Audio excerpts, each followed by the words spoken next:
And look at that. We're back for another episode. Oh, no. Maybe we do need an intro or something. Oh. That would be like too adulty, I think. It's not on brand for me. It's not on brand. Me either. Too organized, too adulty. This whole thing is very much like a fly by the seat of my pants. And we can just keep it that way. Because that's what works for both of us. We're very compatible in that way. We are. We are. So since last time, there was a lot of talk of people pleasing. We decided to do people pleasing this time because that's a whole thing all on its own. And I like know, whole thing. I was gonna say, I know you have a lot to say about people pleasing. So why don't you start this time? First of all, I'm gonna start with, was it you who told me I was a people pleaser and I didn't know? Or was it my therapist? I don't know which one was the light bulb moment, but I do remember a lot of conversations where you're like, Yeah. oh, that's people pleasing? I think it was you. And I just found out I was a people pleaser like a year ago. I think it was last summer. Yep. And I had no idea, y'all, because as a teenager, I was told that like I'm so abrasive. And so it never, and I like a lot of people didn't like me in high school and college. And so as an adult, like I consciously worked on being nicer. And so to hear that I was a people pleaser, I was like, no, you don't know me. What? And then I started like really evaluating choices that I would make and why. And it's like really the why of it, because you can make the same choice, but depending on the reason, that's the kicker. Yep. And I was like, holy fucking shit, I am a people pleaser. Damn it. How did this happen? When did this happen? So I think it started when I was a child, because I had a less than stellar childhood. And that typically results in children feeling like they need to earn the love of their caregivers. And so that's where I think it started. And then I accidentally made it worse as an adult, thinking that I needed more people to like me. So I've always been a people pleaser. I can't remember not being like, I look back at my life, even in early childhood, and every version of myself was somebody else's desire for me to be. Like, it wasn't until maybe 5 years ago. Well, no.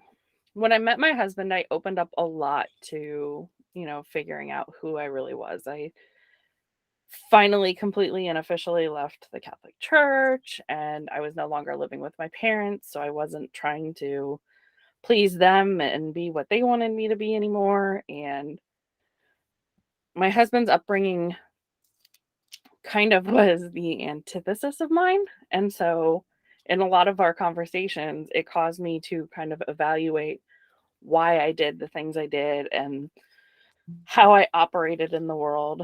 And then 5 years ago, I like really, really, really doubled down on like the personal growth and the authenticity and all of those things. And now I'm just like, let's evaluate all of the reasons I do all of the things to make sure they're all things that I want to be doing. Right. Or at least if they're not things that I want to be doing, they're a conscious, informed decision. So you figured it out all on your own. I did. It was really hard though. That's why I do what I do. Yeah. Because it's really fucking hard to do it on your own. You know what? It's still really fucking hard to do it with support. This is true. But well, it's better support. I was going to say, I imagine that's true. I don't actually know, but I imagine that's true. It is better with support for sure. Oh shit. Yeah, it still surprises me. I don't know. It's great to have you. Yay. And when I'm like, okay, I'm thinking of doing this thing, and you're like, okay, but why? Or like when you send me something and you're like, help me words. And I'm like, yeah, do you see the people pleasing in that? Less words is better. More words equals more people pleasing most of the time. Most of the time, yes. Yeah. I have a couple things along that, and one of them is words fucking matter. Sometimes you do need to use more words to get the most accurate description or whatever. But most of the time, I find the excess words that people use is all a form of people pleasing. Yes, trying to explain away and justify. Mhm. Most of the time, you don't have to justify. If your answer's no, your answer's no.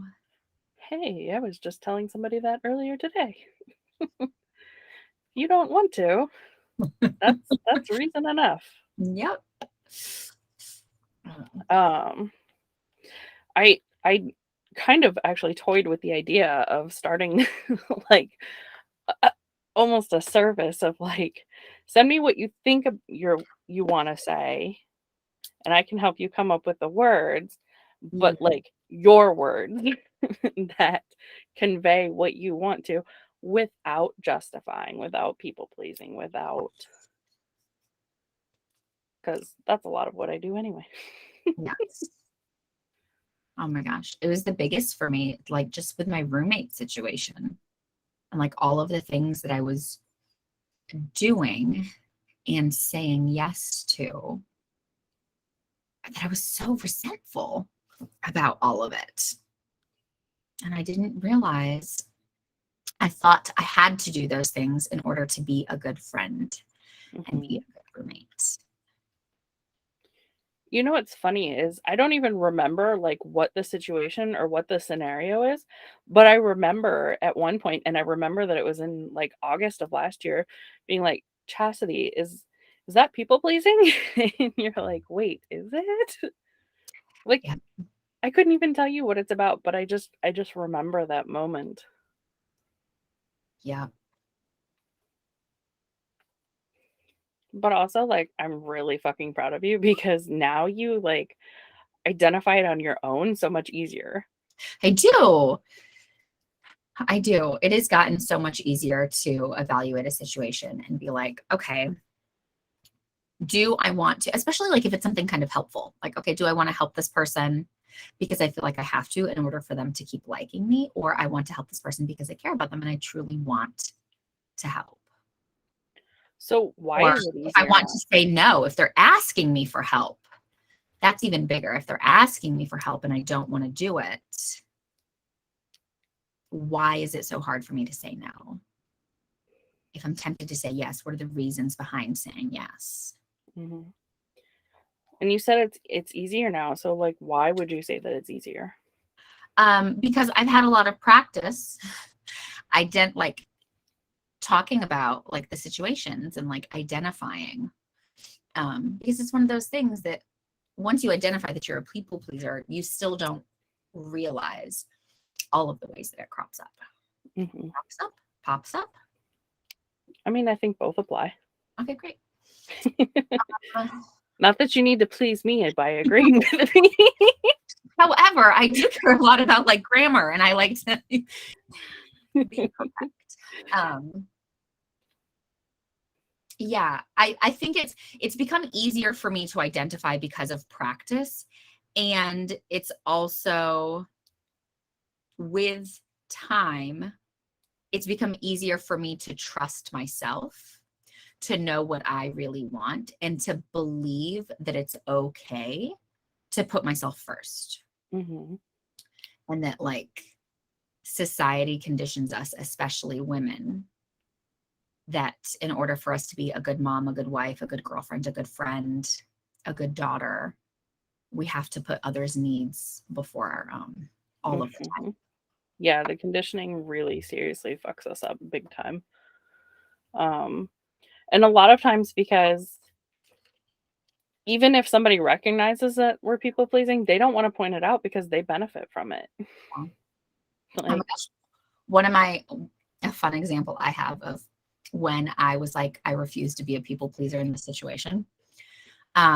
It was my second date with someone. And he was like, "Can I kiss you?" And I hesitated.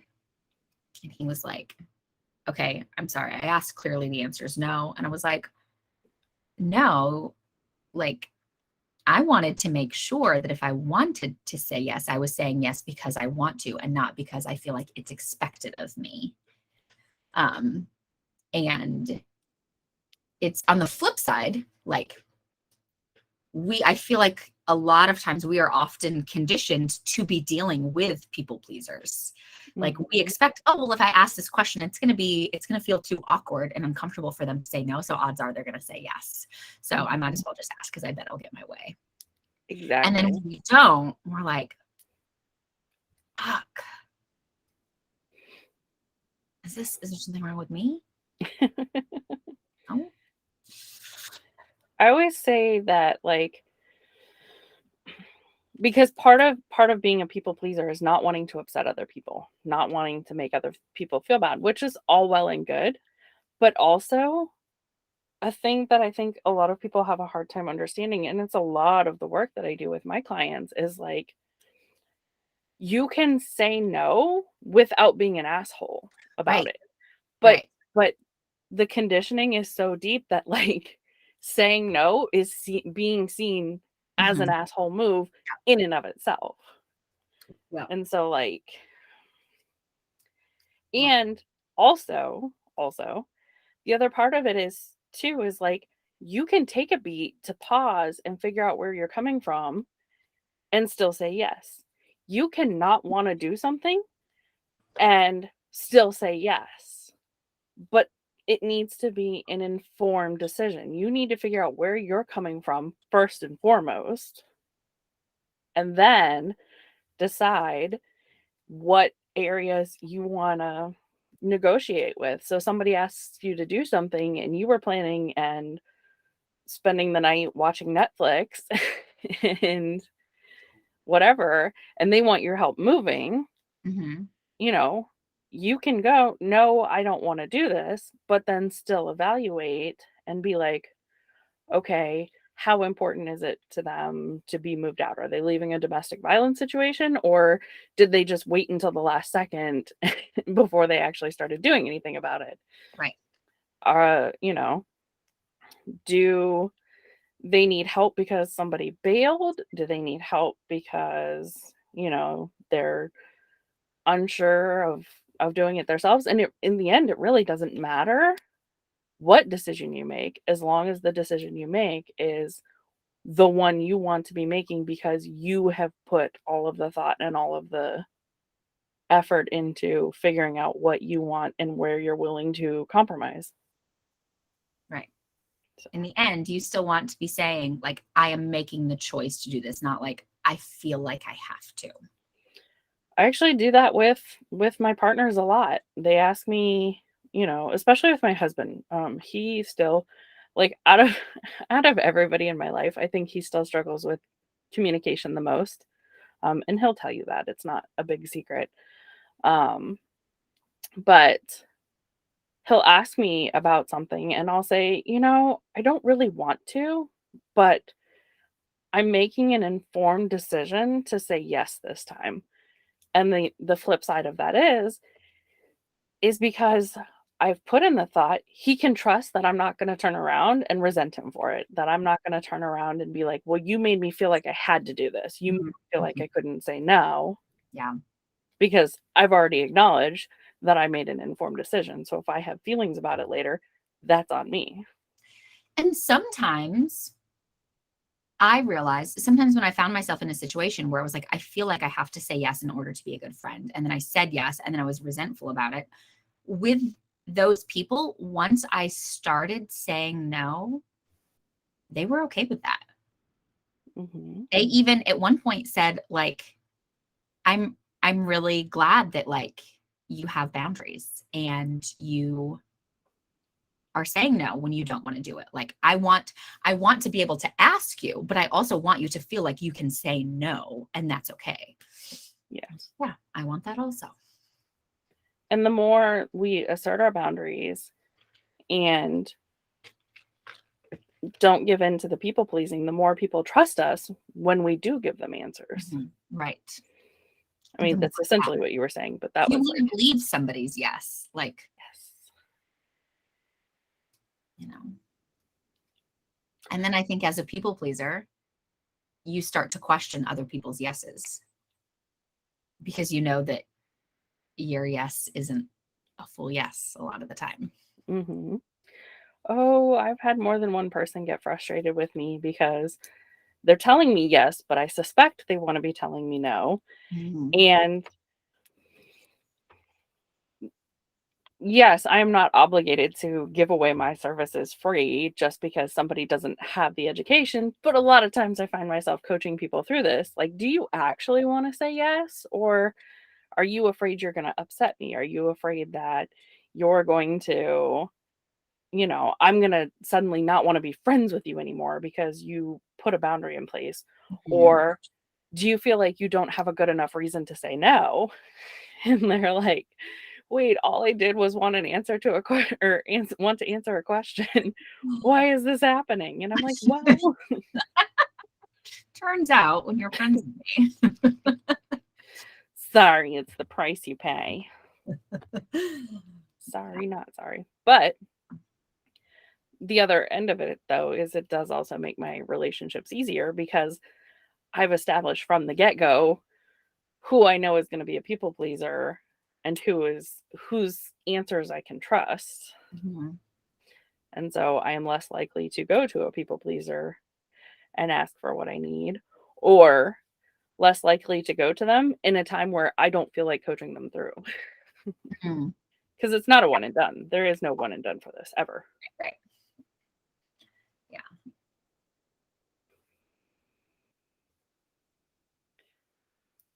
People pleasing on social media is also an interesting thing. It rather actually fascinates me. How so? Well, you see people being like, "Oh, if you don't like my stuff, then get off my page." But then you be in the DMs with them and they're like, "Oh, I really want to talk about this thing, or I really want to say this thing, or whatever that they're afraid is going to upset or alienate someone." And I'm like, "But didn't you just post about how if you don't like it, you can leave?" And they're like, "Yes, but," and that's classic people pleasing. Yeah.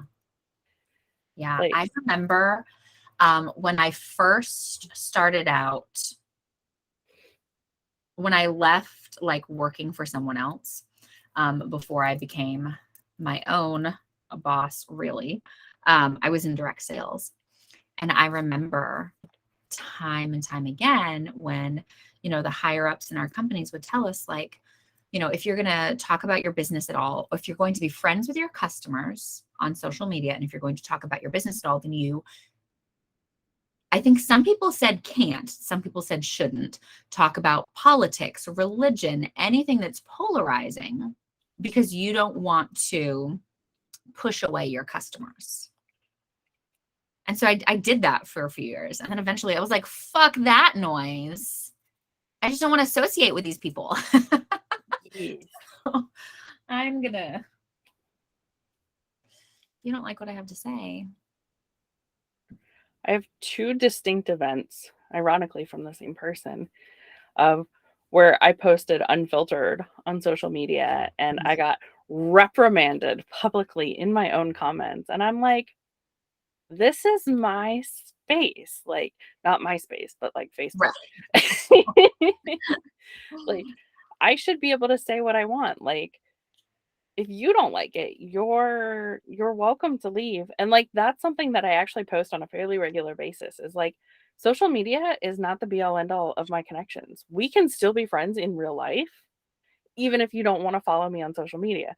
Mm. But if you don't like what I'm putting on social media, You're you're probably probably not not gonna going to like like me in because there's even less censoring there. So, Absolutely. but like I went through and I took off almost all of my family members off my Facebook Mhm. because I found myself hesitating to post, oh, what will my family think? And like, we can still be family even without Facebook. But I got one person who was clearly very unhappy about the whole thing, and yet it was all centered on them. And I'm like, so you don't want me to unfriend you on social media, but you don't want to associate with me any other way. Like, Mhm. is this about making, and I'm like, 5 years ago, I would have been like, oh, I'm so sorry. I'm so sorry. I'll fix it. I'll put you back. Like, and now I'm like, this is not the social media presence that I want. And I see that like when people complain about social media in general, I'm like, if you actually curate your shit, you can actually have a really great experience. Like Yeah. it doesn't have to be like you can curate your shit to be a really enjoyable experience and meet high quality people without creating an echo chamber. Like there is a middle ground. Yes. Um, so I have 3 thoughts. I wonder if I'm going to remember them all. Number 1, on not creating an echo chamber. I have a couple of friends. I don't know if they still identify this way, but at least as of like 6 months ago, they were pro-life. Um, but there's one in particular. I have so much respect for her because when I am absolutely pro-choice. I'm actually, it's not even pro-choice. I am pro-abortion. Right. And when I would post stuff, I mean, I am careful about the way that I post things because you can have an opinion about something without being a dick. And I Words always want matter. to be able to have an opinion without being a dick. And I posted something and she commented on it, and she commented with her contrary view, but in a very respectful way. And Yes. I loved it because I was like, yes, like you can absolutely have your view and we can disagree and we can still continue to interact and like comment on each other's kid pictures and everything like that.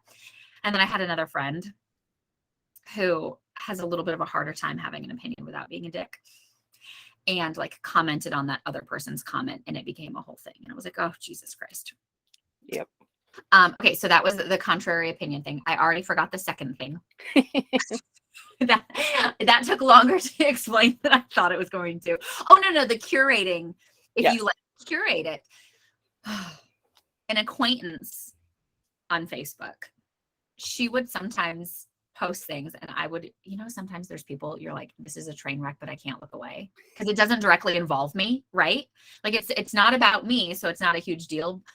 She would post things and like the comments that she would get on her posts. And I'm like, you realize you're allowing them to be here. You are giving them permission to be a dick to you by not blocking them on social media. I don't give a fuck who they are. Mm-hmm. So yes, you can absolutely curate your experience without it being an echo chamber. Yes. Okay. And then this other thing about social media and people pleasing, you said that you are not Facebook friends with most of your family. Mm-hmm. I think this might have been how you and I discovered that I was a people pleaser, because I am still Facebook friends with my ex-husband and my ex-mother-in-law. And I found myself, I don't remember what I wanted to post, but I wanted to post something on Facebook and I was telling you about it. And I was like, but I'm going to hide it from, I really want to hide it from my ex and his mom. And you were like, why? And I was like, because I bet it's going to hurt their feelings to read it. Like, and it's going to give them all of these feelings. And, I don't want them to think that like I'm posting it because I don't care about them or like I'm trying to hurt their feelings or anything like that. And you were like, but their feelings are not your responsibility. And what they feel and how they respond is not up to you. If you're not outwardly being a dick, then you have done nothing wrong. This is people pleasing. And I was like, No, this is just being a nice person. What are you talking about? That's my biggest mantra, though, when it comes to people pleasing, is their feelings are not my responsibility. Yeah. And it doesn't mean that I can't care about how they feel. It doesn't mean that I can't evaluate how I am behaving, responding, acting, what I'm saying to make sure that there's nothing harmful in my side of things. But at the end of the day, like, they need to learn how to deal with their own feelings, and I don't have to be the one to teach them that unless they're paying me. Right. Right. Like, Yes. you Yes. can you can exist in such a way that you can be true to yourself, that you can have boundaries, that you can communicate clearly and not make your life operate on how other people feel without being an asshole. Mhm. If only we were taught that like when we were younger, and so everybody had this all figured out already, and like it wasn't a thing. I saw something. So, for those of you who don't know already, you homeschool 2 of your kids, right? Yes, 2 of my Okay. 3.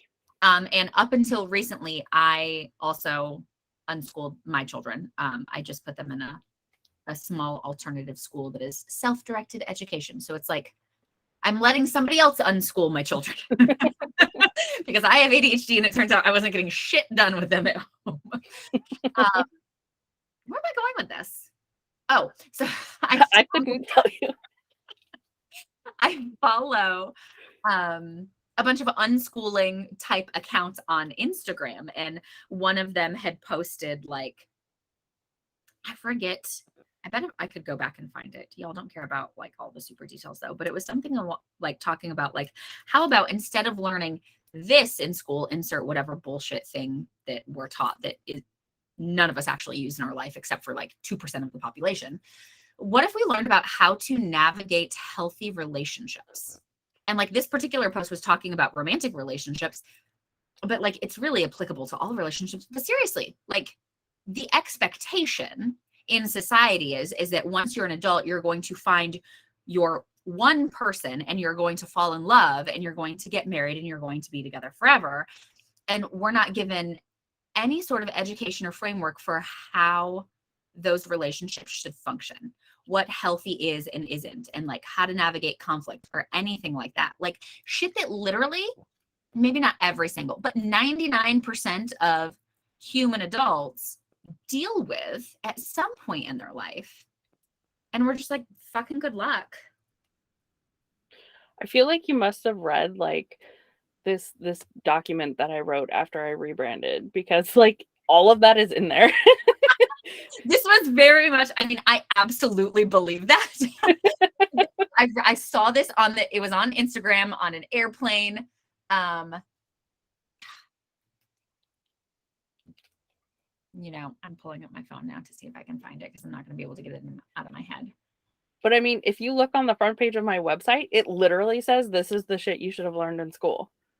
And it's boundaries and communication and personal responsibility. And that's what I tell my kids is like, if you need a certain skill, be it math or science or something, you can learn all of that in no time because you want to learn it. You are going to be dedicated to learning it. It is going to make you happy to learn it. It was like, but what I can teach you now is how to be a good human and how to relate well to other humans. And that's what I care about more than anything else, because like with communication, we literally come out the womb communicating. That's what crying is. Right. Like, so why isn't communication like the biggest focus of our developmental years? You know what? As I'm trying to find this post, I was sitting next to Logan on the plane, and I think I just turned and showed it to him. I don't think I actually sent it to him. You sent me something over the weekend. I don't know if that's what you sent me or not. Also, I don't even remember if it was this plane trip or the last plane trip. First world problems, right?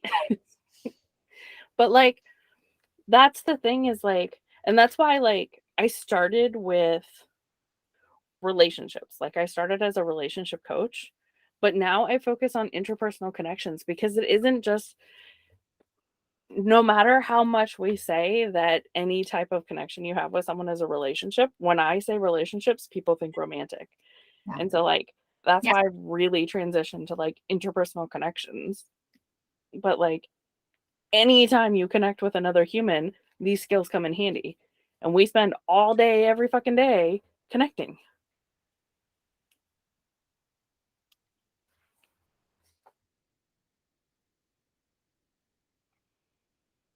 And also now I'm like, what if it wasn't an Instagram post? What if it was an Instagram story and it's fucking gone forever and I'm wasting so much time? I'm wasting so much time on recording trying to find this fucking thing.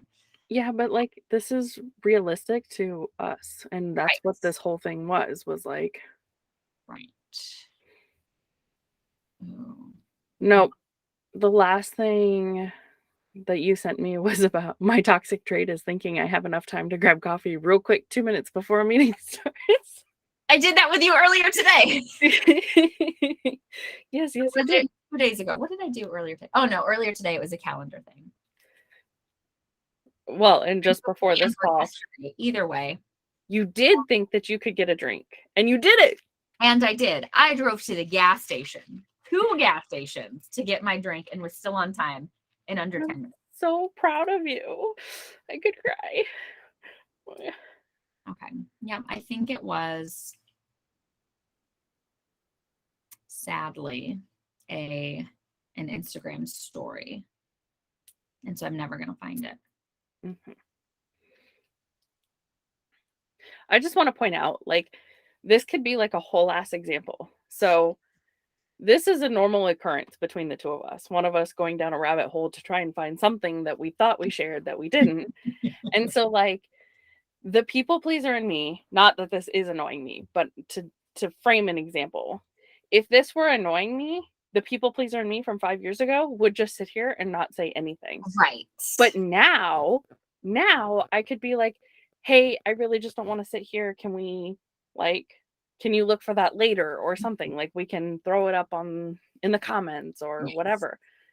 But, like, that is just like one of a million ways that I would have been a people pleaser. Is I would have just sat there and said nothing, and then internally I would have been frustrated and Right. whatever. Right. And this goes with your ADHD coaching stuff that you do, because sometimes you have to be more specific in situations like that. Like, if you have a partner who has ADHD, you have to be able to say things like, hey, I see you're lost in something, or you're hyper focused on something, but, like, hello, I need something, or, like, we need to move on, or whatever. Okay. So I cannot multitask. No. You can't. I cannot. Like, I was struggling right now to keep listening to you while I was looking on Instagram. Right? And there's some people in my life, no matter how long they've been in my life, they still cannot remember that I cannot multitask. And I will tell them, like, they will see me sending an email, doing something on my phone, and they'll start to tell me something. And I'm like, oh, hang on a second. This is important. I have to finish it. And I can't multitask. I explicitly say it. I cannot multitask. I just wait just a second. But just a second is very relative with me. And so just a second could be 5 to 10 seconds or 5 to 10 minutes, depending on what the thing is. And I'm not very specific with that. And so sometimes the people, if it's taking too long, they forget that I told them that I can't multitask. And so then they'll start trying to talk to me again. And I'm like, this isn't working. And then sometimes I try to be a people pleaser. And I'm like, no, I don't want to remind them again that I can't do these 2 things. And so, like, I try to do both and I fail. But so yesterday, in the car with my boyfriend, and he's telling me something. I have no idea what we're talking about, but he's telling me something. And I get a text message and I open up my phone and I'm looking at it and he stops talking.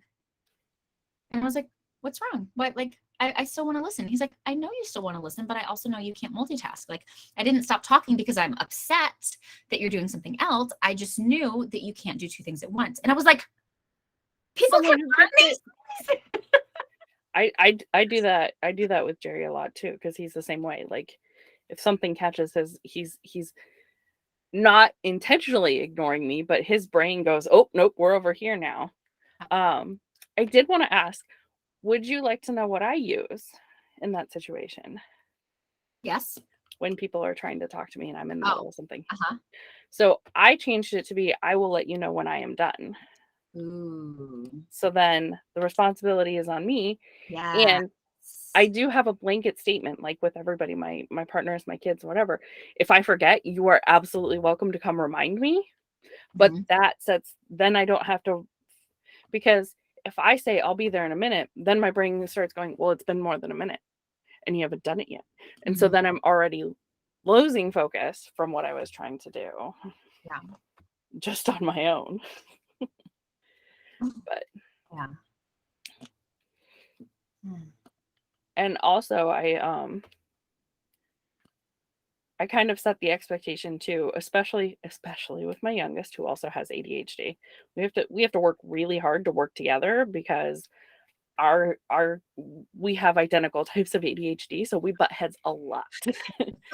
And like I know what so that's like. um so like I had to set the expectation that like if you want to talk to me, you need to make sure you have my attention first. Mhm. And if I don't answer you, it's not that I'm not hearing you. Like I try to put up a finger or something, but I don't always remember. But like just give me a minute, and then as soon as I finish whatever sentence I'm on or whatever, like I will acknowledge you and let you know, either tend to your needs or let you know how much more time I need or that I'll come find you, whatever. But there's a lot of communication involved, and it doesn't make anybody in the wrong. Like we all it's like I tell my humans, like we all remember what's most important to us. And if you have ADHD, that's not even necessarily true, but it's the closest thing you've got. And so like Right. if something is important to you, it is your responsibility to come remind me that you said this thing or whatever, like you asked to go do this thing or whatever. I do my best to remember, but sometimes even with calendar invites and whatever. So like you need to feel empowered to come say, "Hey, you said we were going to watch a show after this and it's been, I'm some so bad time." about that with my kids. So bad about it. They're like, hey, do you want to do this thing? And I'm like, yes, but I want to do this other thing first. And then I forget. And so then I move from that other thing to another other thing. And then they're like, hey, do you want to do this thing? And I'm like, fuck yes, but I'm in the middle of this other thing. Like as soon as I'm done with this. And like that can go on. And I feel terrible because I'm sure, there's a part of them that's like interpreting it as I don't care and they are not as important to me as these other stupid things that my ADHD brain got distracted by. Yes. And it's easier to work with when they get older and they can have a better grasp on it. And that's where I'm glad my kids are not in that younger phase for that very reason, because they are able to see that it's nothing personal. It has nothing to do with them or the activity that they, Yeah. whatever. But like the kids are like, oh, can we go to the pool tomorrow? Well, it depends on the weather and it depends on this and this and this. But like, remind me tomorrow. So Yeah. then an hour later, they're like, can we go to the pool tomorrow? And I'm like, I, I can't it's not a big actually deal, answer though. that until that time. And then they're like, that the next night, they're like, oh, we were going to go to the pool. And I was like, yeah, but I told you you had to like remind me. Yeah. So there's so much nuance and so much fine line and so much fucking practice. So much practice. You know what I find to be really hard that I did not think was going to be really hard? Tell me. As an adult with ADHD, I can look back and see the way that my caregivers responded to me in certain situations. And now I can identify, like, oh, I said, did, or behaved in that way because of my ADHD. And this is how they responded. And I didn't like that. And I still think about it as an adult. And you know what I still fucking do sometimes to my own children? Respond the same way. Respond to my ADHD child in the same way that I was responded to that I did not like. Because this shit is hard. It is very hard. Yeah, but I mean that's what apologies and communication are for, because we're human. We're gonna fuck it up. We're not gonna always get it right. And I think that's one of the best things that I did as a parent was I empowered my children to tell me when they thought I was fucking up. because that's certainly not something our generation was allowed to do. But like, I can't tell you how many times, and my middle child is especially good at this, coming to me and saying, "Hey, you did this thing and I did not like it." And I'm like, "Fucking thank you for telling me, because I cannot read your mind and I have no idea, you know. I'm pretty good at discerning people. I'm pretty good at, recognizing human patterns, but you're your own individual person. So like, thank you for telling me." And then it also empowers them not to be people pleasers too. Like, that's how I teach them now not to be a people pleaser. It's a beautiful thing. Beautiful thing. Yes. So I think that about does it for not content, but time. We could I'm literally go for hours. proud of us for like keeping it under 45 minutes every time. Okay, but like, I'm really fucking proud of you because this is my first time noticing. And of the two of us, time blindness is more your thing than my thing. And so, like, the fact that it's been you is huge. Uh, So, yeah. but Time. Also, so just speaking of time blindness, time blindness is something that I absolutely struggle with, and I have to say it's actually kind of fun for me to be in a relationship with somebody who struggles with time blindness more than me, because I'm like, I get it, I can empathize because it's usually me, and I'm happy it's not me, and then it's you. Like, it's fine, I'm not upset. but I'm so glad it wasn't me this time. Both can be true. We're dynamic creatures. Yes, I say that to my children a lot. Two things are true. You are really upset that I'm not letting you do X, Y, and Z. And I feel like it's important to not let you do X, Y, and Z because I'm sorry you feel this way. Yep. Yay. All right. Okay. Well, All right, this was fun. yeah, I was going to say next time we'll be back with boundaries because they all tie in together. Yes, yes, yes. Okay. Bye. And bye.